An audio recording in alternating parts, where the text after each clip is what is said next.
கரூர் மாவட்டத்தில் ஏற்பட்ட பெரும் கூட்ட நெரிசல் வழக்கில் தமிழ் திரையுலக பிரபலமான நடிகர் மற்றும் அரசியல்வாதி விஜய் அவர்களுக்கு மத்திய புலனாய்வு அமைப்பான சிபிஐ சம்மன் அனுப்பியுள்ளது.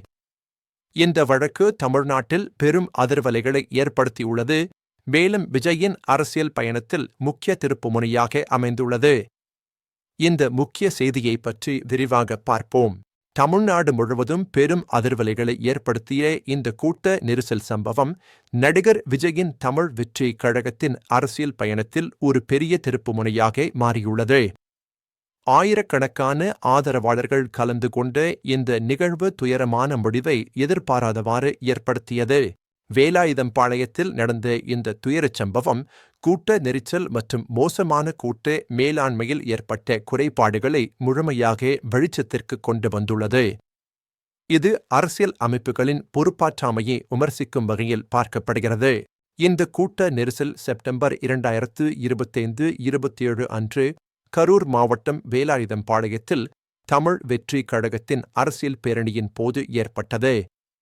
இந்த பேரணி 2026 தமிழ்நாடு சட்டமன்ற தேர்தலுக்கான பிரச்சாரத்தின் ஒரு பகுதியாக இருந்தது. நடிகர் விஜயின் வருகை சுமார் 7 மணி நேரம் தாமதமானதால் ஆயிரக்கணக்கான ஆதரவாளர்கள் நீண்ட நேரம் காத்திருந்தனர். இது கூட்ட நெரிசலுக்கு வழிவகுத்தது. ஆதரவாளர்களின் உற்சாகத்தால் ஏற்பட்ட அழுத்தம் நிலைமையை மோசமாக்கியது.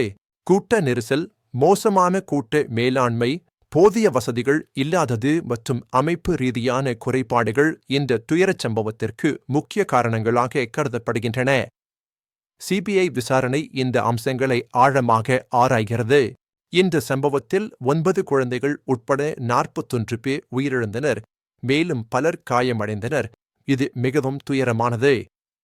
அவசரகால சேவைகள் உடனடியாக ரெஸ்கியூ பணிகளை தொடங்கின. இந்த பேரணி 2026 தமிழ்நாடு சட்டமன்ற தேர்தலுக்கான விஜயின் பிரச்சாரத்தின் முக்கிய பகுதியாக இருந்தது. அவரது கட்சியின் செல்வாக்கை வெளிப்படுத்தியது. இது அவரது அரசியல் பயணத்தின் முதல் பெரிய நிகழ்ச்சிகளில் ஒன்றாகும். நடிகர் விஜய் தமிழ் திரையுலகில் முன்னணி நட்சத்திரமாக திகழ்பவர். பிப்ரவரி 2024 அன்று தமிழ் வெற்றி கழகத்தை தொடங்கினார்.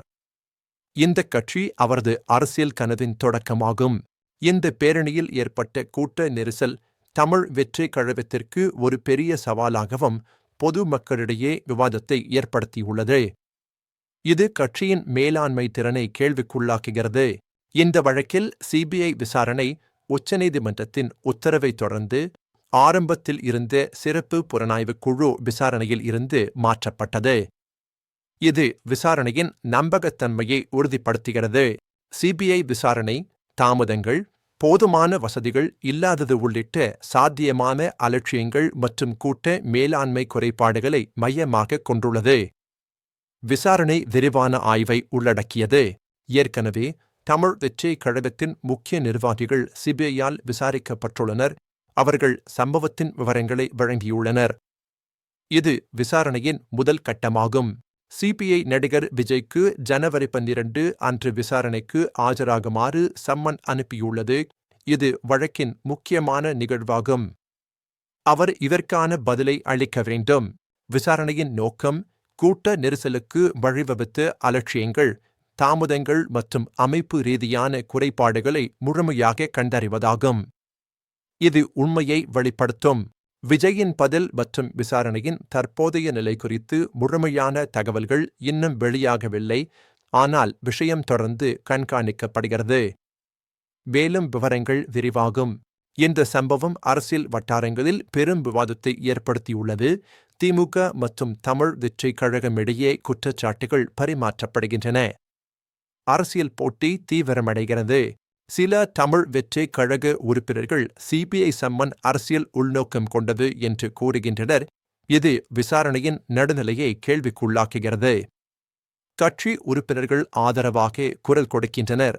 தமிழ் வெற்றி கழகம் நிர்வாக மற்றும் போலீஸ் தோல்விகளே உண்மையான காரணம் என்று வாதிடுகிறது. மேலும் சிபிஐக்கு வீடியோ ஆதாரங்களை சமர்ப்பித்துள்ளது. இது அவர்களின் நிலைப்பாட்டை வலுப்படுத்துகிறது. விசாரணை டெல்லிக்கு மாற்றப்பட்டது. இது தமிழ் வெற்றி கழக தலைவர்களிடையே கவலையை எழுப்பியுள்ளது. ஏனெனில் பயணம் மற்றும் பாதுகாப்பு சவால்களை ஏற்படுத்துகிறது. விஜய் அவர்களின் பங்கு முக்கியமானது. இந்த கரூர் கூட்ட நெரிசல் வழக்கு குறித்து மேலும் பல தகவல்கள் மற்றும் சமீபத்திய மேம்பாடுகளுடன் அடுத்தடுத்த செய்திகளில் உங்களை சந்திக்கிறோம். தொடர்ந்து இணைந்திருங்கள். செய்திகளுக்காக நன்றி.